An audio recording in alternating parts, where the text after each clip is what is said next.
Welcome to the High Income Business Writing Podcast, helping you propel your writing business to a whole new level. And now, here's your host, Ed Gandia. Hey there, welcome to another episode of the High Income Business Writing Podcast, the number one podcast for business writers and copywriters who want to earn more in less time doing work they love for better clients, with over 1 million downloads from listeners just like you across 101 countries. This episode is much shorter than usual. Rather than my typical 45-minute format, today I'm sharing a quick tip with you. This is part of the audio insights I publish for my private coaching clients every weekday, and I thought you'd find it helpful. So here we go. I hope you enjoy it. The first time someone asked if they could pick my brain years ago, I was flattered. The second time, I was happy to be asked. By about the fourth or fifth time, I started making up excuses as to why I couldn't meet or chat with them. There's a pretty good chance you've fielded a similar request more than once over the past few years, either from a client or a prospect or someone looking to get started as a freelancer, or maybe even an acquaintance or a friend of a friend who knows you're a writer and needs feedback on their new website, a book they're writing, or maybe a business idea they have. I've always found it interesting that people ask so freely for my time and for my guidance. I know that if I owned a shoe store instead, or maybe a grocery store or a bakery, no one would hit me up to see if I could give them a free pair of shoes or some free bread or a couple of free steaks, right? But when it comes to professional services, many people don't see it as a big deal to ask for 30 or 60 minutes of your time. It's just time, after all. So we have so much of it, right? Why can't we just spare some of it for that? But it's not just time, of course. You're giving someone guidance, advice, perspective that took you years to learn, cultivate, and refine. It took trial and error, costly or embarrassing mistakes sometimes, courage and determination to put yourself out there over and over again. So if you can impart some of that wisdom to someone else, that's really, really valuable stuff. It can save them time, money, heartache, among other things.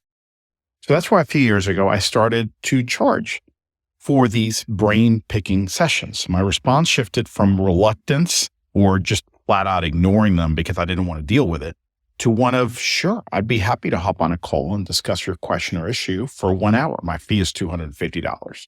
And it was great because when the requests came in, I didn't feel like I had to lie anymore or ignore them. I didn't have to make up some excuse as to why I didn't have the time. I just told them, hey, I'd be happy to meet. Here's how that works and what I charge. I adopted a matter-of-fact tone when I delivered that, when I replied, rather than a reluctant or a defensive one. And this is typically done over email.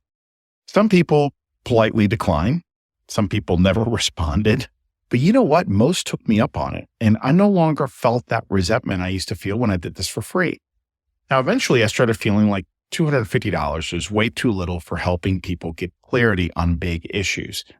I also felt, because my business has shifted, I felt that I was undermining my coaching programs by letting people get kind of backdoor access to me.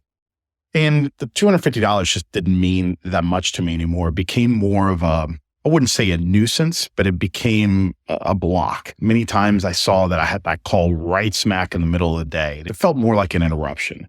So I created a different offer. I called it a breakthrough engagement. I changed how I framed the value and the structure and the process. I added more meeting time, and I started charging $1,200.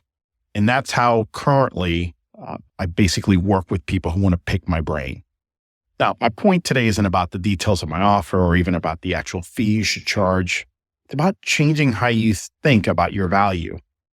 And it's about having different ways or thinking about different ways that you could help different people and different audiences who may ordinarily ask to pick your brain for free. There's no right or wrong here.